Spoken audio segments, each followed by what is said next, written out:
Kim Anderson from Security Title here, sharing an important tip about how you own your property. Do you know that there are several ways to hold title? You can be a sole owner, hold title as community property with your spouse, as joint tenants with rights of survivorship as tenants in common, or even through a trust or LLC. Each option impacts inheritance, control, and how your property can be transferred in the future.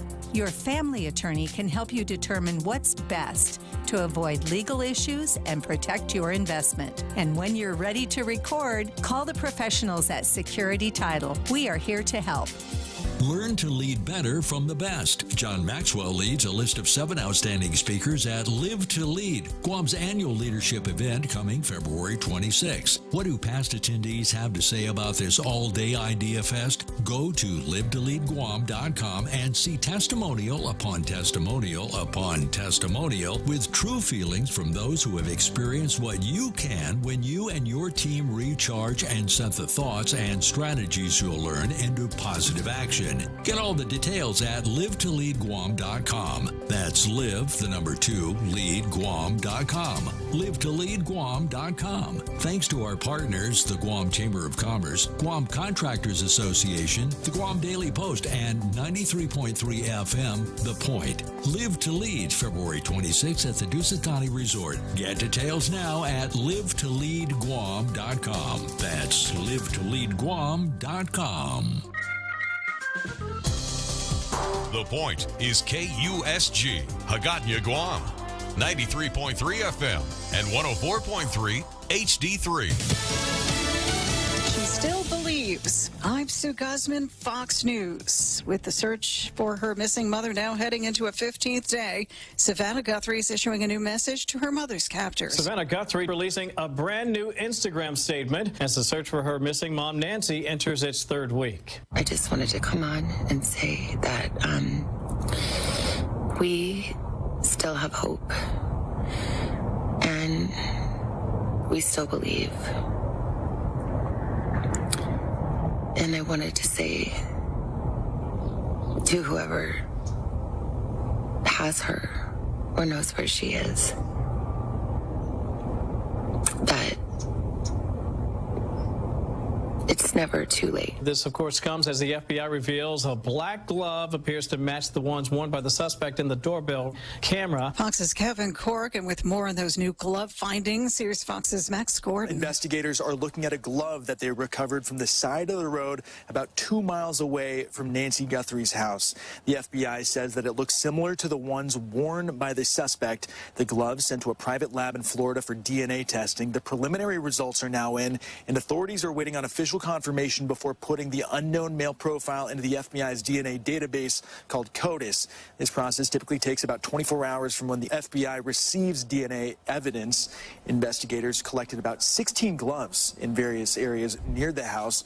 Most of them belonged to searchers and had been discarded while looking for Nancy Guthrie. With more than 1,000 immigration agents leaving Minnesota's Twin Cities and hundreds more expected in the coming days, Border Czar Tom Homan says a small security force will remain. Homan telling CBS's Face the Nation they're there to protect the remaining agents against anti-ICE agitators, 2 protesters killed in clashes with ICE enforcement agents. America's listening to Fox News. In the summer of 1985, Southern California wasn't just hot, it was terrifying. A shadow stalked the suburbs. They called him the Night Stalker. So far, 6 communities have been the target of the so-called Night Stalker. Fox Nation Investigates presents Beware the Night Stalker. Do you admit to being evil, Richard? We are all evil in some form or another, are we not? Listen and follow now at foxtruecrime.com or wherever you get your favorite podcasts. Get those W-2s ready. Tax season has arrived. It's the Fox Business Tax Tips. Fox News Radio's Ginny Casola and Hillary Barsky are joined by the hosts of the Fox Business Network to provide you with the latest tips, tricks, and updates on filing your taxes. From deadlines to tax law changes to the latest deductions, we'll cover it all to make sure you keep that hard-earned money where it belongs, in your pocket. Listen and follow the Fox Business Tax Tips at foxnewspodcasts.com. President Trump believes a potential change of power could be in the best interest of anything that could happen in Iran. Iran's exiled Crown Prince Reza Pahlavi agrees. He tells Fox. The Iranian people's ask is very simple. They want liberty. They want freedom. And of course, I think President Trump realizes that when he said regime change might be the solution. This is something we've been asking for a long time. The western U.S. section expected to be hit with a major winter storm this week. Generally, it's Monday through Wednesday morning for the worst of it. But there'll be even some lingering snow that continues beyond that. National Weather Service meteorologist Mark Chenard, heavy snowfall expected in parts of Northern California, Oregon, Montana, Idaho, and Nevada. Senator Tim Scott of South Carolina said President Trump's video posted online last week depicting former President Barack Obama and First Lady Michelle as apes was the most racist thing to come out of the White House. He tells Fox the video is not going to be a distraction any longer. It's bad for America's future, it's bad for his legacy, and bad for our midterms. So what are we going to do? We're going to continue to focus on delivering for the American people. Former President Barack Obama called the video deeply troubling. Women-powered box office ticket sales this Valentine's Day weekend. Emerald Fennell's gothic reimagining of Wuthering Heights casting a powerful spell over moviegoers, especially women. What should you do, Heathcliff, if you were rich? I suppose I'd do what all rich men do. I'd live in a big house and be cruel to my servants. Take a wife. Film stormed to #1 at the North American box office, earning $34.8 million, the biggest opening of the year. The animated newcomer GOAT and the heist thriller Crime 101 coming in at 2nd and 3rd place, respectively. I'm Sue Guzman. This is Fox News. Fox Facts. With the 2026 Winter Olympics now underway, one of the game's most familiar sports is also one of its oldest. Curling traces its roots back to 16th century Scotland, where people slid stones across frozen lochs as a winter pastime. Some of the earliest curling stones carved from river rock still exist and date back more than 500 years. The sport spread through Scotland and Northern Europe, eventually becoming organized with formal rules, targets, and teams by the 1800s. When the first Winter Olympics were held in 1924, curling was included. But after that debut, it was dropped from the medal program and spent decades as an occasional demonstration event. Curling didn't return as a full medal sport until 1998. Today, the stones still weigh about 44 pounds, and the game is played much the same way it was centuries ago. Matt Murphy, Fox News. Well, hello there, Guam. Colonel Sanders here. When it comes to big flavor and real value, nobody does it like KFC. Hot pie, fries, and a drink, $7.50. Wow! The best chicken sandwich on Guam with fries and a drink, $7.50. Wow! Crispy chicken strips, side and a drink, $7.50. Wow! That's wow! $7.50 every day, all day. So when hunger calls, answer it the right way. Head on over to KFC today. KFC, it's finger-licking good.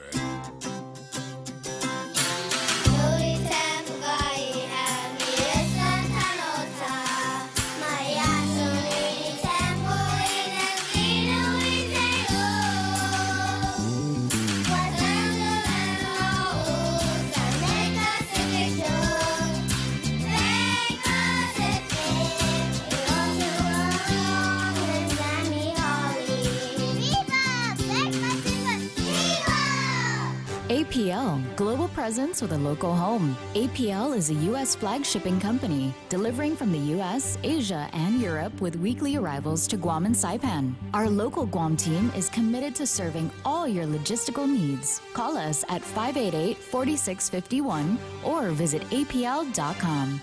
The views and opinions expressed in this program are those of the speakers and do not necessarily reflect the views or positions of any entities they represent.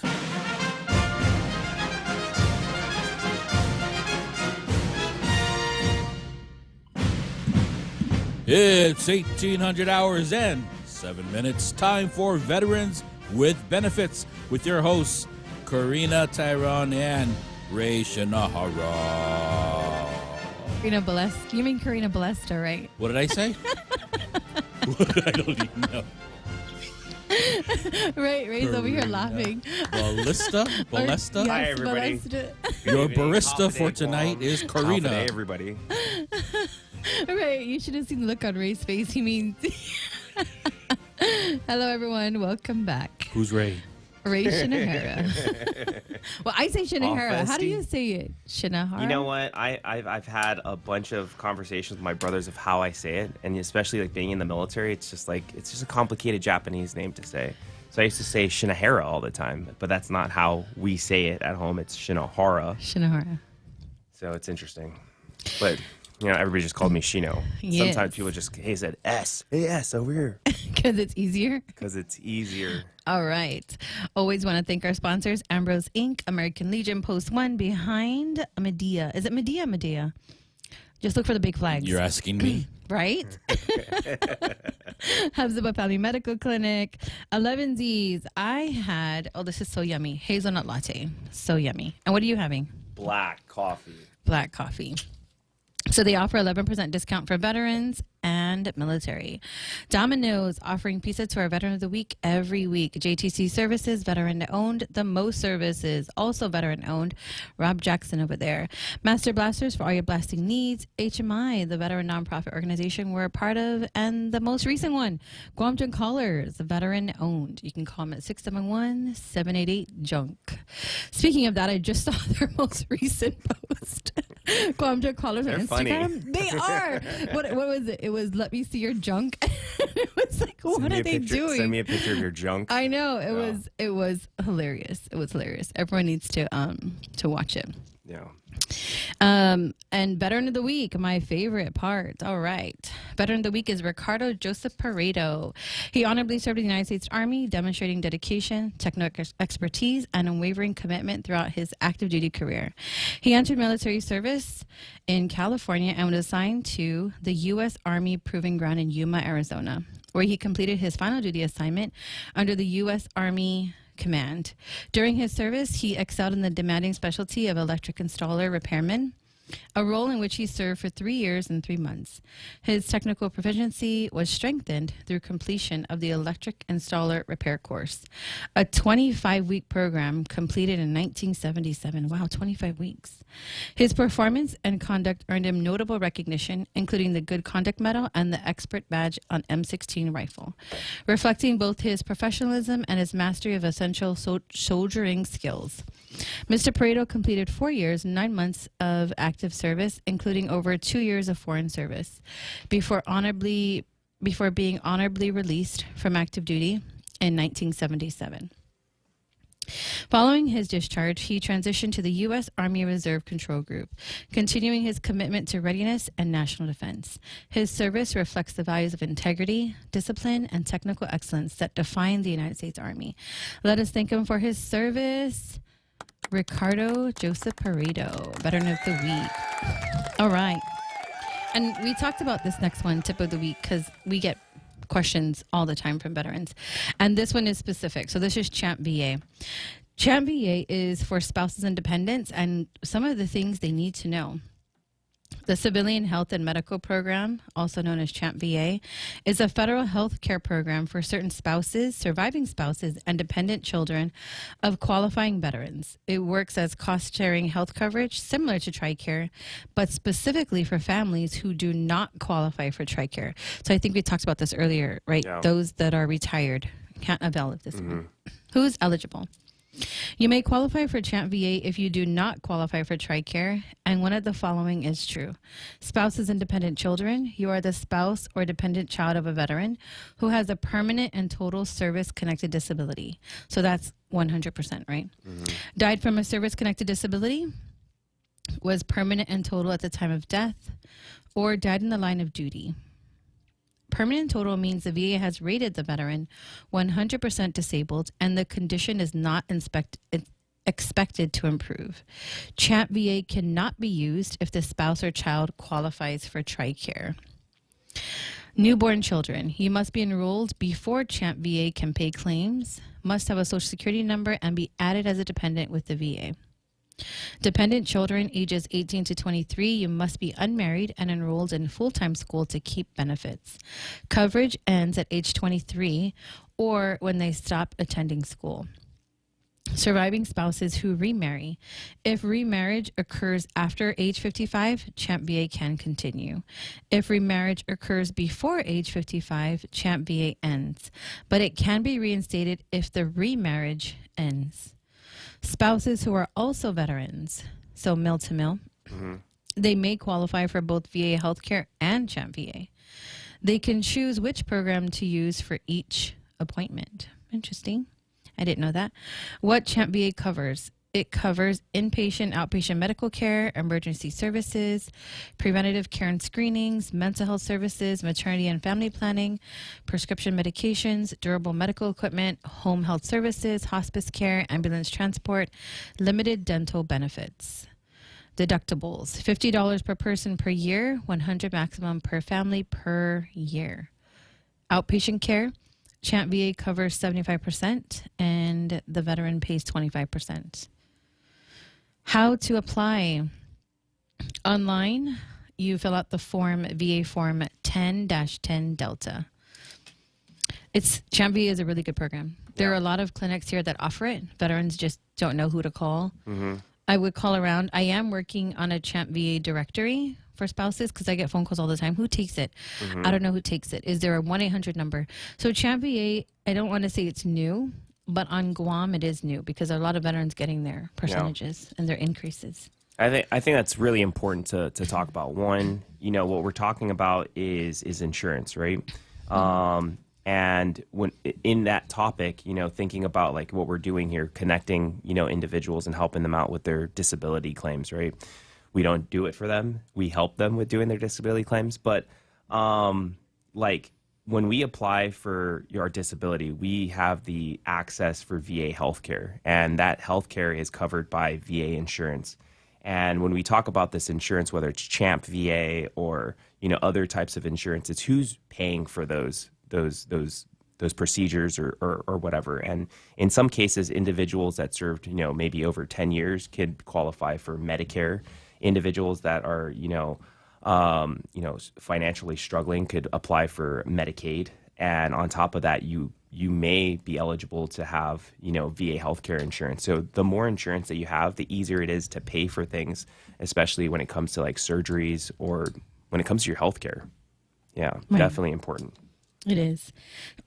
So I just wanted to, I don't know, maybe remembering. So there's a veteran who I ran into years ago before I found out about HMI, and he passed away a few days ago. And his sister, who I've been in contact with, she said, "Hey, he passed away." So he's a Marine.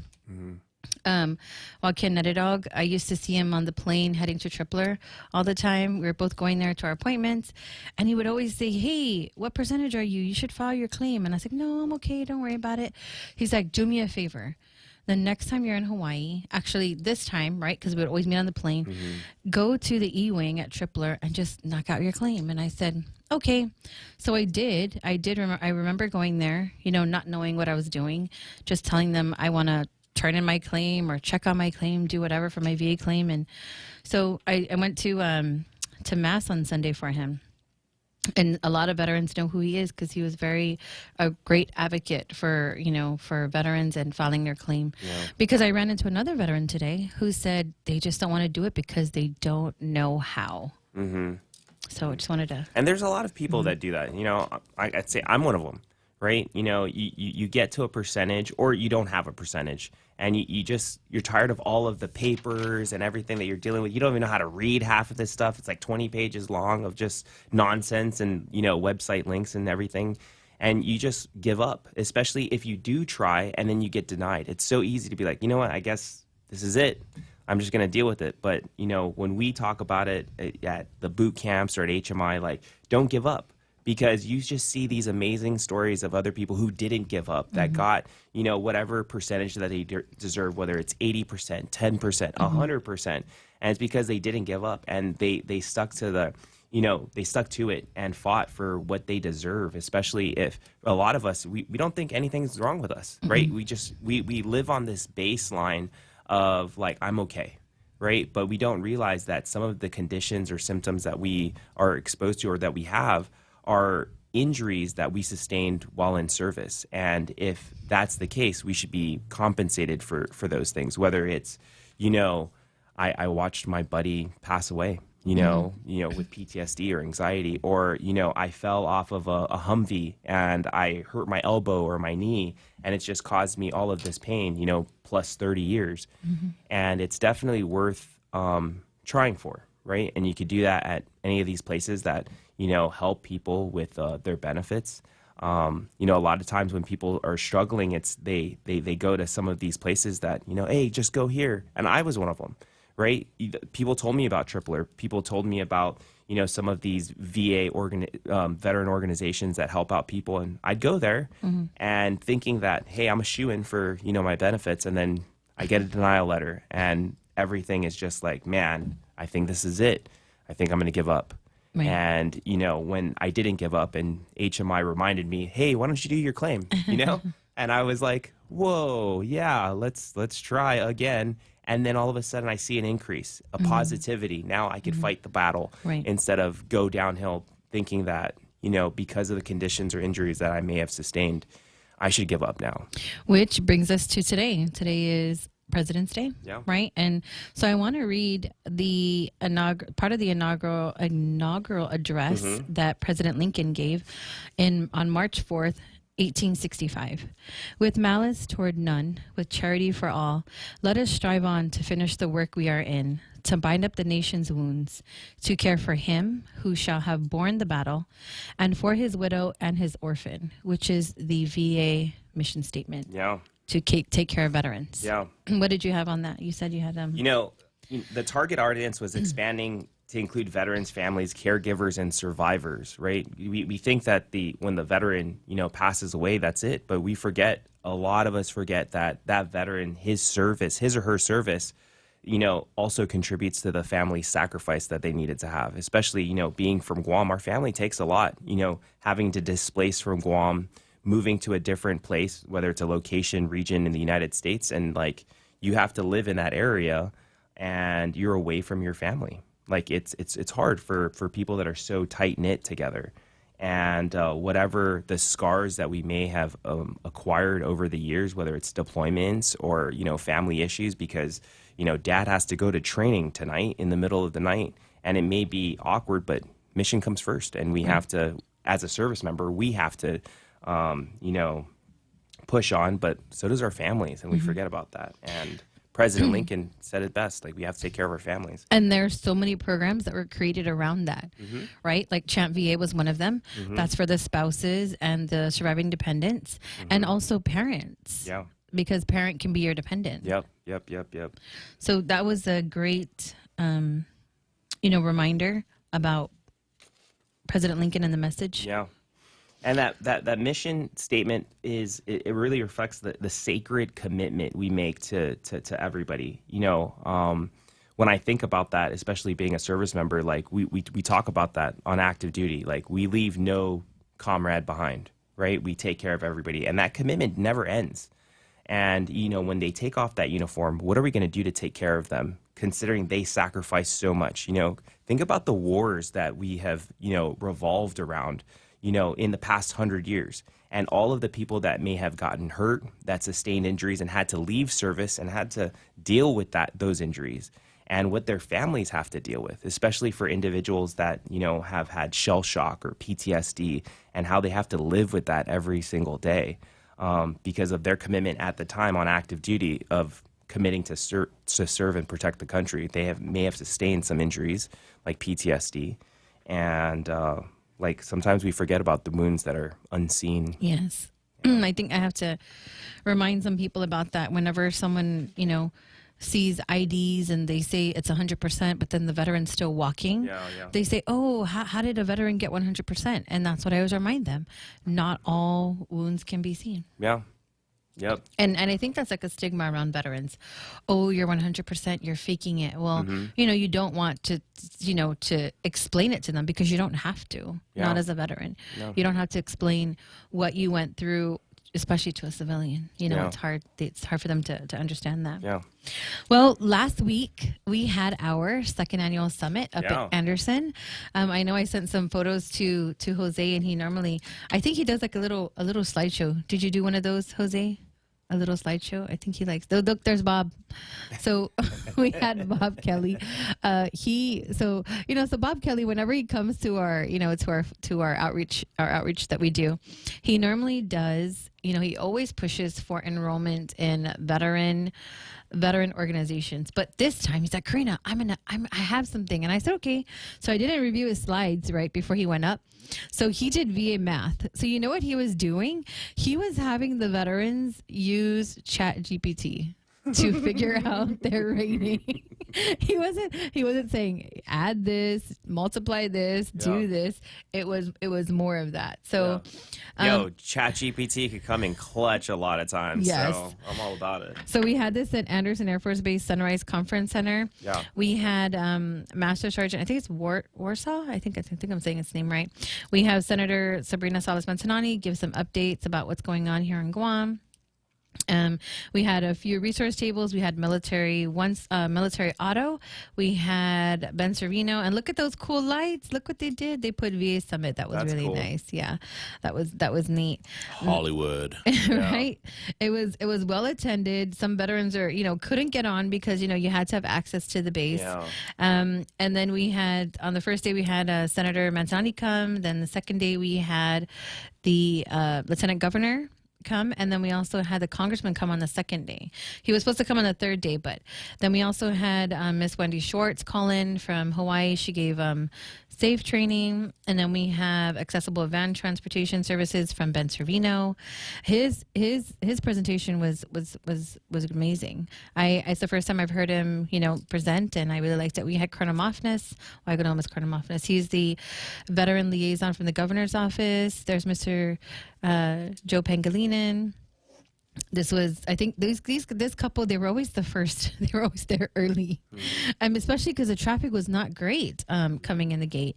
And then we served light breakfast, we served lunch, and then we served afternoon snacks.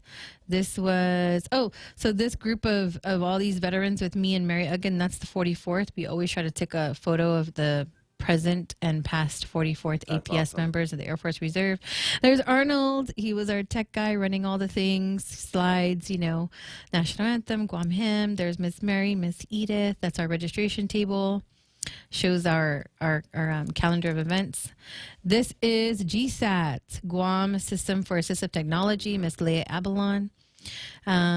Took a picture with her. She didn't want to present, but that's okay because she wanted the veterans to come to her table and actually touch and use the equipment that they have. She's at Guam Cedars at UOG. Yeah. And then we had Rob Jackson. He was talking about transitioning because we had some active duty guys there. And then every day the veterans came and they registered, and we had different veterans, different days. Some stayed all 3 days, but 3 days is pretty long. Then we also have University of Maryland there talking about education benefits. Then we have our traveling banner. Thank you, Ambrose, for always printing our banner for us. So we have a traveling banner we take to all of our boot camps throughout the year. Lieutenant Governor spoke, gave us updates on the Chancery move and what's going on with the office. He shared a story about his dad being a veteran. Mm-hmm. And then it was a great turnout. Veterans cannot wait for our next boot camp. This is our second summit, and we hope our summit next year is even better. But great turnout. Veterans loved it. The location was amazing. Thank you to Ed Biakin up there at MWR. The space was great. The using their system was easy. It's HDMI cable. Mm-hmm. It worked out well. And then if you can see all up on the top, you had so if you couldn't see the screen, there were TVs all around so you could see. Yeah. This was our photo we took with the Lieutenant Governor. These were most of the attendees. And then we also had Dr. McClure from Toto Guam. Mm-hmm. He zoomed in because I think he's off island right now. But it was really great turnout. Yeah. And we had a lot of Q&A. A lot of veterans ask questions, and I wanted them, encourage them to ask questions of the lieutenant governor, of the government, the governor's liaison for veterans, and for the senator, and the congressman. The congressman was there as well, so I wanted him to. Oh, and Charlie Hermosa and Chuck Hazard came. Charlie's presentation was great. Oh, and we had Mrs. Berta. So Mrs. Berta lost her husband, and she wanted to talk about her journey for fighting for his benefits after he passed, because a lot of surviving spouses have a journey, and they have a story, and she wanted to share it. And she's visiting on Guam, and I said, yes, come share your story. But all in all, great event, but really well attended. I think that's awesome that you guys put these up and do the boot camps and everything, because that's what it is. It's sharing stories with each other. And if your story helps somebody, whether it's your struggle or your journey of the VA healthcare system, the benefits process, the CMP examinations and everything like that, they could come together and help each other. And we've seen a lot of people share those kind of stories. But then we have also seen the people that don't know anything about it and are not exposed to it. And this is just a great place to go, get that information and create a network that you probably never knew you had when it comes to, the group that you had with your Air Force Reserve buddies. Oh, you yes. guys take those. That's really cool. And We do it especially all the time. when all of those guys find out, like we were in the same unit together, and it's just the camaraderie. Yes. It's amazing.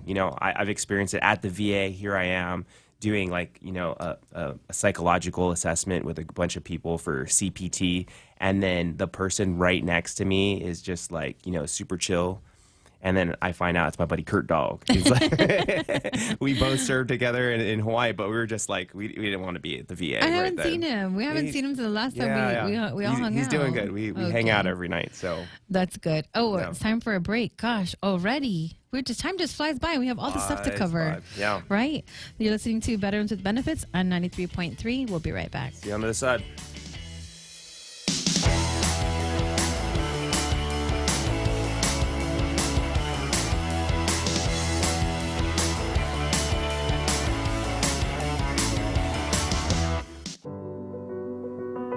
Are you or someone you love struggling with mental health or substance use and facing legal trouble? The Mental Health Court offers a second chance. Through treatment, support, and accountability, you can turn your life around. If you're ready to take that step, we are here to help you succeed. To learn more, visit guamcourts.gov. Mental Health Court. Hope, healing, a fresh start. This project was supported by grant number 15PBJA22GG03040MENT, awarded by the Bureau of Justice Assistance, a component of the Department of Justice's Office of Justice Programs. Points of view or opinions in the project are those of the authors and do not necessarily represent the official position or policies of the U.S. Department of Justice.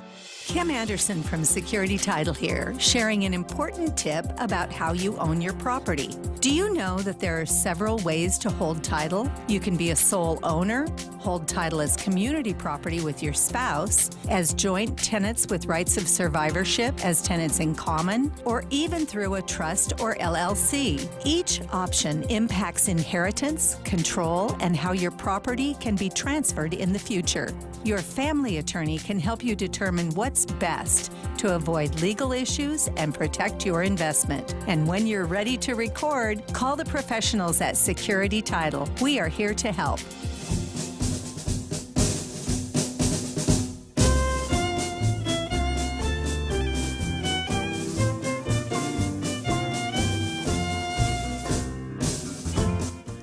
We're back. You can call in 2-671-888-TALK. Let me say hello to those watching us online. We have Brennan Fausto, U.S. flag, Guam flag, and a salute. Michael Blas, buenas. Johnny Utah.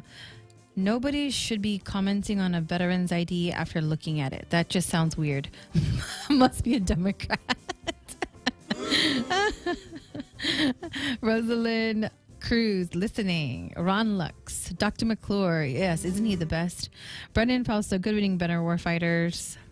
And then let's go, Brendan Fausto. So we wanted to talk about the bill that was just passed. Yeah. So the last time we were talking about it with Senator Borja, I think it's 20238, the Guam's Veteran Higher Education Act. So it was on the governor's desk. Right. got approved. Got So that's approved. like super awesome if you think about it. Signed Like, into law. yeah, now it's signed into law, and now we have an additional benefit as veterans here on Guam to seek higher education. Whether you're a veteran who gave up your GI Bill benefits before you got out and gave it to your kids, and now you've exhausted, right? You could apply for the Pell Grant and everything like that. Use the federal the federal monies to go to school, and then the Guam, pretty much with this law, the University of Guam will pay for the rest of your education at up to 36 months. So an additional education benefit if you are seeking to get your bachelor's degree or your master's degree in whatever the University of Guam or GCC has to give, which is amazing. So if you're interested, go see an advisor at one of those institutions and figure out what you want to do when it comes to your higher education. Right. So I just want to read a comment. So Leon Guerrero, what was printed about it.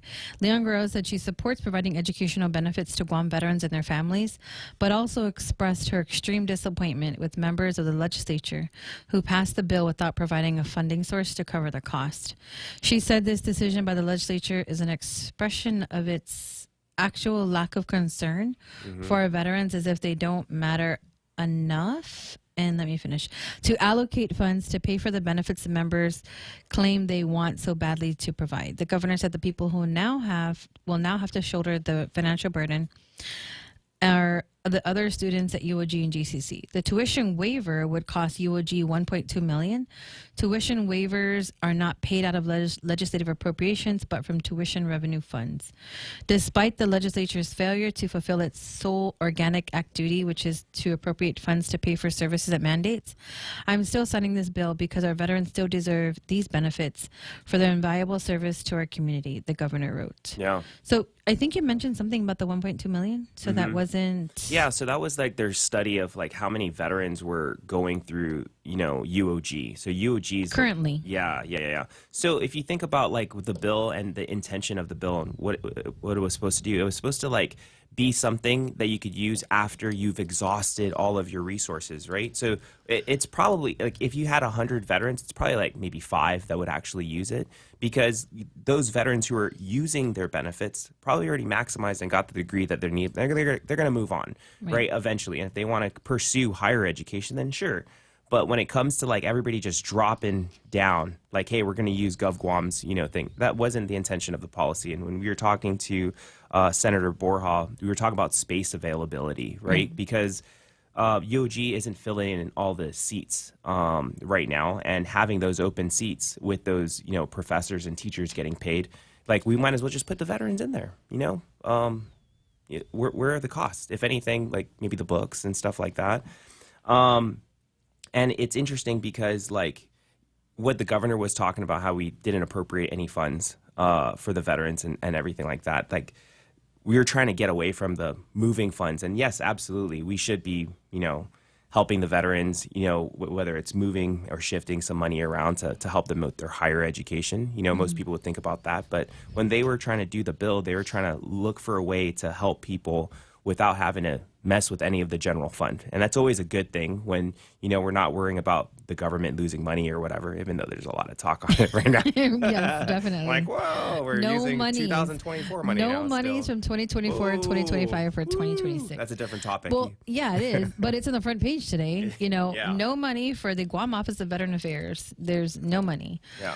So I mean, I'm glad that the bill passed. And when when we talked about this earlier, it would be, I think the majority that would use it would be the dependents. Yeah. Opportunity for the dependents, the children, to use those kind of benefits after they've exhausted all of their federal benefits and everything. And then when I said that, you said, well, what about the veterans who gave their benefit to their dependent, and now they want to go back to school? Yeah. So this is it's a great program that we can use. Absolutely. And our service, I hope everyone knows, is absolutely worth it. Yep. And we served. Yep. So thank you to Senator Vince Borja for drafting it and the 11 people who voted for it. So yeah, thanks guys, appreciate it. Thanks senators. For the 11 people. Yo, that thank you voted for it. championing that. And there's how many senators? 15? 15, right? Yes. If they show up. Yes. So we did talk about the summit, right? And so the next event coming up for veterans that, HMI hosts is Boot Camp 50. And so I want this to be a big one because when HMI was started, like how many years, 4 or 5 years ago, they saw a need and they filled it. The need was veterans are not getting educated. No one is helping them. No one's telling them about this benefit that they have. We still get veterans today. Yes, I got your number. I was referred from so-and-so because they went to your boot camp and they filed their claim and now they have access to the base and now they can gas and now they're getting money and now they get free healthcare, free medicine, right? So Boot Camp 50, I reached out to the founders of HMI and I said, hey, can we make this a big one? It's going to be March 10 to 12 in Alahan Mayor's office, and a lot of veterans who live in the north are saying, hey, why is everything down in the south? I said, because a lot of veterans, we need to go where the veterans are. And whenever someone says outreach, it kind of irritates me a little when the VA comes out here and their outreach is at the mall. So you're just going to keep coming to the mall? You're going to expect all the veterans to go to the mall. Yeah. And that's, and they're in the center court. Like they'd have to park, go all the way inside to get to the center court. So, HMI, they go where the veterans are. And yes, we do go down south. Yeah. And we will. Yeah. And we'll I keep remember a going down couple of south. them we went to during COVID. Super awesome, super amazing. I remember we went to Maritzo, right? Yeah. Was it? Yeah. Yeah. Maritzo. Yes. Well, and in Alahan. Yes. Yeah. Did we? Yeah, Oh, that's we the one did. where I ripped off my mask and I was just like, hey, I can't breathe. Oh, you're right. You're right. Yes. I don't have remember that. COVID. I remember that. Oh, man. That was Good times. and they were still doing it then, right? They didn't care about COVID, but they were still doing it, right? Absolutely. So Boot Camp 50, if you're listening and you want to register, send me a message, 671-682-7631, and I'll send you the registration. We wanted to talk a little bit about you were looking for your joint service transcripts. Story time. Yeah, story time. Story time. So, if you're planning on going to college and you want to get rid of some of the G's you have to do, like some of your math classes, your English classes, a lot of times you could just pull up your joint service transcripts. That's what they call it in the Navy and the Marines. You guys call it something different in the Air Force? So you asked me about it, and I said, yes, I just would get those from Community College of the Air Force. Okay, so you go through the community college. Well, I think you guys will probably jump on the joint service transcript. But anyways. But I feel like it would probably be there because I haven't. I didn't look it up yet because you just told me about it. Yeah. So the joint service transcripts is all of the schools and correspondence courses that you went through, all put into a military system, and it gives you credits for it. So if you took like accounting classes or like let's say you even went to a language school or something like that, like those are all equated to credits. And you could use that, bringing your joint service transcripts to your advisor so you could get some of those classes waived so you don't have to take so many classes. And if you look at some of the college degree requirements for like some of these programs, they're a lot. Like, I think we're reaching, like for mine, I think it was like 140, 30 something credits that I had to take. And a lot of those were general ed classes. And we waste a lot of time going to university, going through some of these classes like Art 101 or like the general 101. Classes, right? The general And you could just bypass that through, your lived experience and the things that you did in the military. Anyway, so I was applying for a job and I needed my joint service transcripts, and the guy who asked me for my application was just like, hey, I need your joint service transcripts. I'm like, yeah, okay, cool. Had to figure out my password. And it's super easy. You just put your social security and some information that you probably already know, and your account just comes up, right? And that's all of the schools you've been to. And I was like, dude, stand by. Mine's like 17 pages long. So is this similar to VMET? What's that? So VMET is, you have your job, right? And then it translates to civilian speak, I guess. Oh, yeah, no. Okay. So that program is used to like translate your job into civilian, words, right. Jargon. This is like where all of your credits just get accumulated, and then now it's an official joint service transcript. So it's like a university of the United States military, or now the Department of War. Right. And, that's where you could get all of the credits that you can over there. And Easy then to so it's being used for resume. Yeah. Resume type. Mm-hmm. Well, I know we talked about that earlier, so I just wanted to touch on it. And then I think we talked about this because we're attending this next week. Mm-hmm. Live to Lead. I'm excited about this. Yeah. I wanted to attend this last year, but The Point, I think, is a sponsor, right, Jose? Live to Lead. Jerry Roberts, I think. Yes? Yes. So we're going to attend it. Ray and I are going to attend it with Team HMI, and we're excited. We're excited about it. Oh, let me read these comments. So, Jason at Military Auto Source Guam. Hello, veterans of Guam. Hello, Jason. You weren't the one that was with, no, that was Castillo that was there with us. Jose, Governor LG ought to have signed the bill into law without expressing petty politics. Who's Jose Martinez? I think Who that's the heck is that guy? I know. I wonder who that is. Sounds familiar. Ron Luck says Dr. McClure. Yes, Dr. McClure. So when we come back from the break, we're going to talk about a new, is it a law or a policy? Which one? The one that I sent you today, and we read about it and talked about it. The one about veterans' claims, changing the changing the rating. Still a bill. Yes. So yes. So when we come back from the break, we're going to talk about a change that we saw. It's not published yet, but once it's published to the website, then it becomes law. And so this is going to create a lot of controversy for veterans who are filing their claims or who haven't filed the claims. You're listening to Veterans with Benefits. We'll be right back.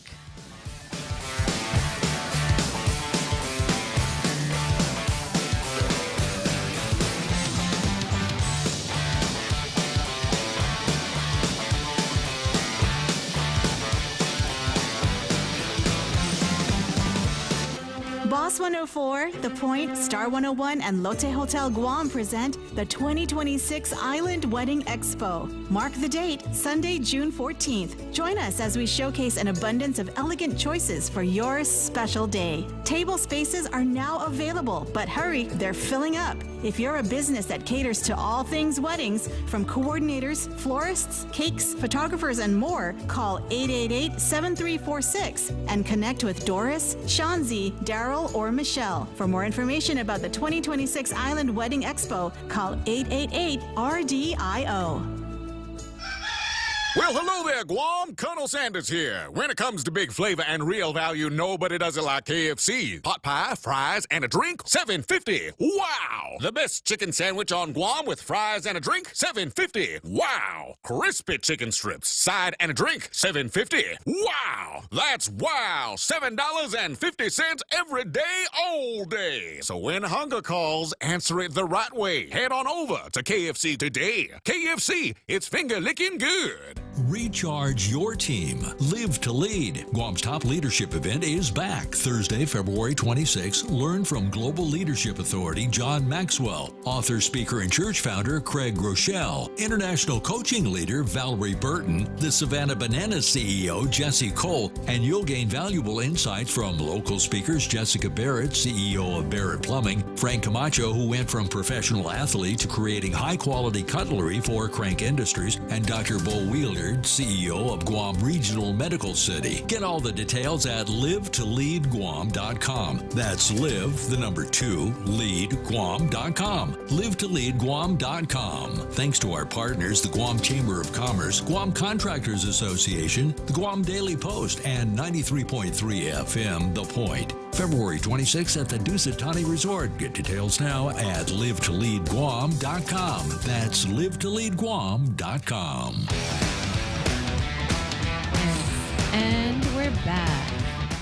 So before we went to break, we were talking about this new policy. It's a rule. So it's new, 2026-03068, proposal of the rule, purpose of the rule.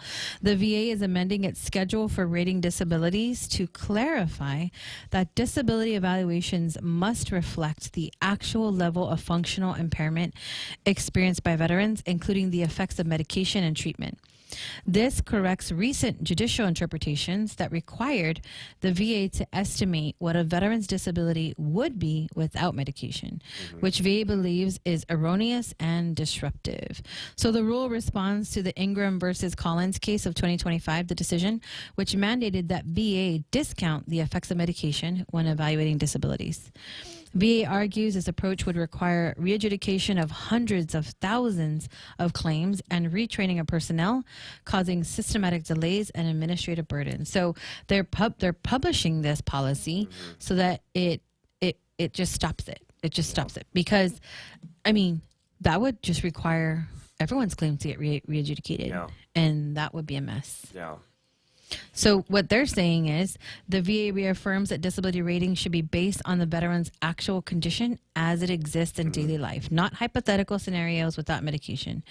If medication or treatment lowers the level of disability, the rating will be based on that improved condition. Yeah. And if we think about, like, you know, when we do the boot camps or when we sit down and talk with veterans, like when they're getting ready to do their CMP examinations, we're always talking about, like, you have to be able to, you know, talk to your VA rater about, like, what does your worst day feel like, right? Not your best day. Worst day. And don't ever come into, you know, examination saying, I feel great, when you're trying to talk about your back. And I think a great illustration of that bill and what it's saying is, you know, for a lot of individuals in the military, they have back problems, right? Their lower back hurts because of the amount of weight they have to pick up or whatever. And if you're going to seek your VA healthcare, your VA provider is probably going to give you some Flexerol, maybe some lidocaine patches, you know, things that make you feel better because you're in pain. And if you're taking those medications and you go to a CMP examination, you're like, oh man, I don't feel like I'm hurting too much. I obviously feel pain, but like it's not into the area of the rating scale that you need to be on to be, you know,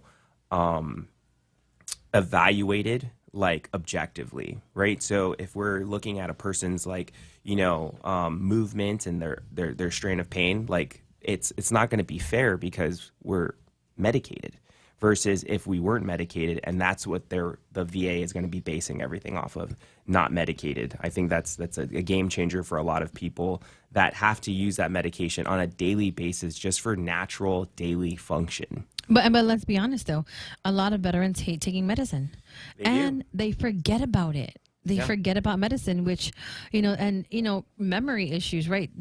Thinking about having to take medicine for some veterans is disabling because there's so many medications and there's a time, you got to take it this time.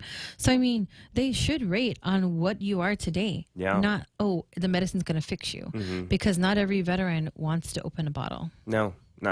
Absolutely. You know, to talk, whether it's pain medication, mental health medication that we have to take, right? We're trying to get better. And even though we talk about, like, you know, how to be compensated for some of the injuries that we sustained, like, veterans shouldn't struggle with pain because there are interventions, medications, you know, therapies we could do to get better.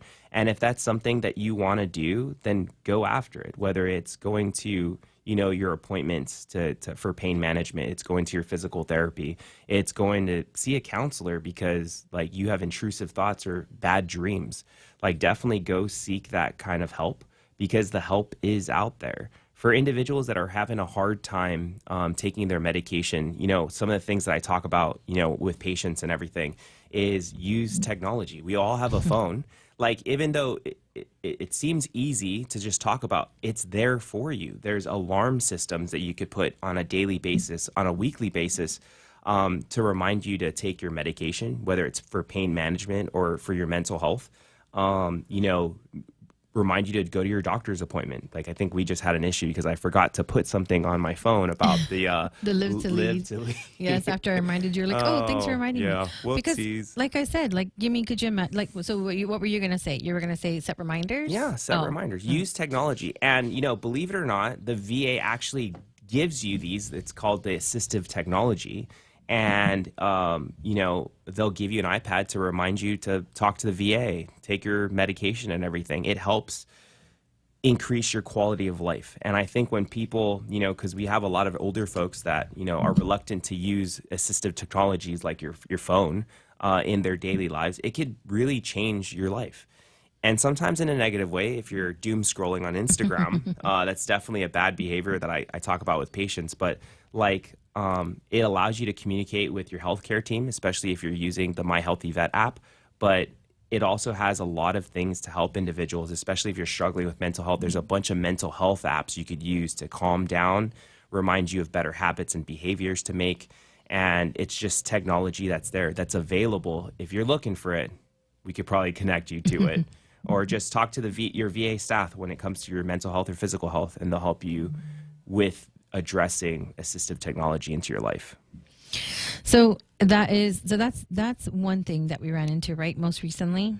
So I'm glad that the VA reacted to the decision Ingram versus Collins, because that's important. That would affect like hundreds of thousands of veterans. Absolutely. So the fact that they just nipped it in the bud, that's good.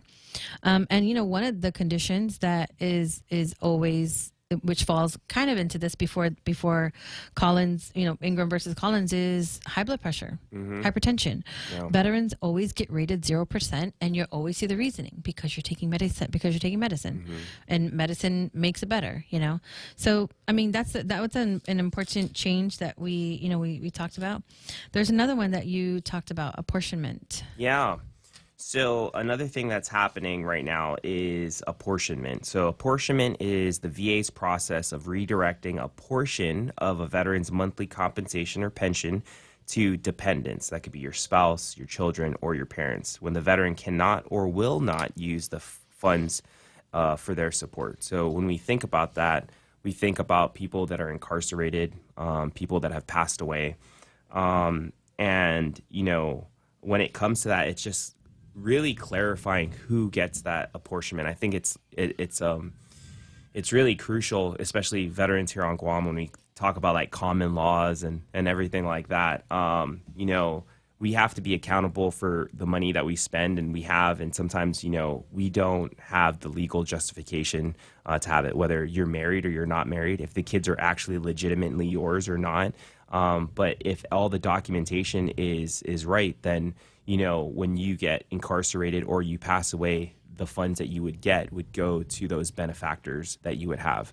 And if you think about like the incarceration of this particular benefit, like, we can lose that money if we get incarcerated. It goes to 10%. Yeah, yes. It goes to 10%, unless you have this apportionment and it's already set up, and your significant, your spouse or your children automatically get it, because that's what's used to take care of your family. Right. But if people are not, making sure their documents are, aligned, they can lose all that money that is usually used to. And take it's a care of the simple family. form. Yeah, absolutely. It's a simple form, and veterans don't know they can do this. Yeah. But they have to have been incarcerated for more than, I think it's 30 days. Yeah. And so, I always, whenever they have a veteran has a question about it, because we've had a few ask about it. There are veterans that are incarcerated, and there are some that are out in probation. So this is a topic that veterans, like we said, there are a lot of programs that veterans don't know about, and I'm glad that we talk about that on this radio show, because. Sure, I'd love to talk about other things, but benefits that veterans aren't using, that affects the future. Yeah. Because I always tell veterans, if you don't register for for your VA healthcare, you don't file for your VA claim, your compensation, big VA doesn't know we're here because you didn't want to do it. So where is your niece and nephew, grandchild going to be in 20, 30 years if we didn't set up the facilities and the programs for them, if we weren't using them? Yeah. So, and we talked about that a couple weeks ago when we were talking about finances and stuff, like getting all of your documents like in order, like whether it's your finances or whatever, or your will and power of attorney. Yes. It's the same thing when it comes to apportionment. It's just another document that we have to fill out to make sure that everything is set in case something happens, right? Who's going to take care of our families? And we have to think ahead when it comes to that, whether it's filing your disability claims and making sure you get that monthly compensation, or that you do your apportionment so your loved ones, your wife, your spouse, your children can get those monies like when you pass away. So definitely thinking ahead. Those are great that you talked about that, because at the summit we had the Guam elder justice senator, Basil O'Malley, and then we also had Daniel Summerflex speak from Guam Legal Services, and they went, line by line, like what's a disability or living wills and trusts and the Guam law. And so, these hopefully we'll have one of them on air soon, but these are issues that affect veterans today. And these aren't things that we're making up. These are issues veterans are dealing with today. Where do I get my DD 214? Or a spouse has to bury her veteran and doesn't know where to get that DD 214. Yeah. Or I'm working with a spouse who didn't know that she can get DIC. That's the benefit after the veteran passes away. She that $4,000 a month that 100% service-connected veteran is getting, that goes away. Yeah. And the grieving spouse has to file for DIC. And they're already dealing with, funeral arrangements. So to add that one step in there, it's kind of hard. Yeah.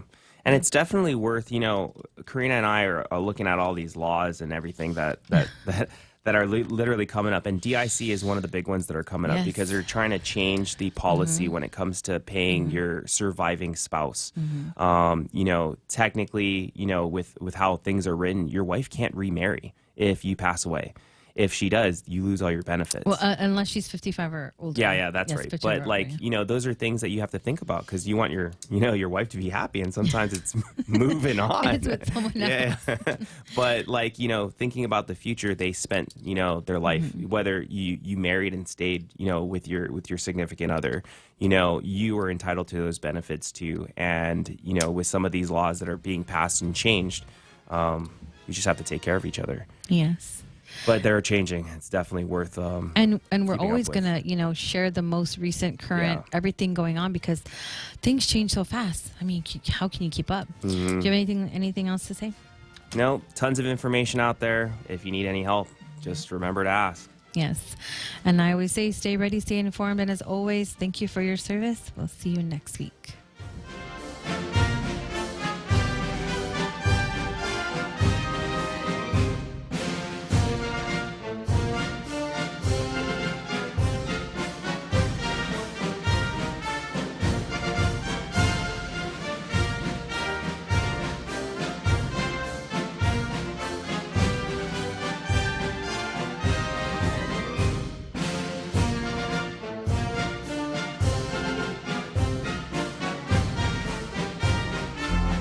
The Point is KUSG, Hagåtña, Guam, 93.3 FM and 104.3 HD3.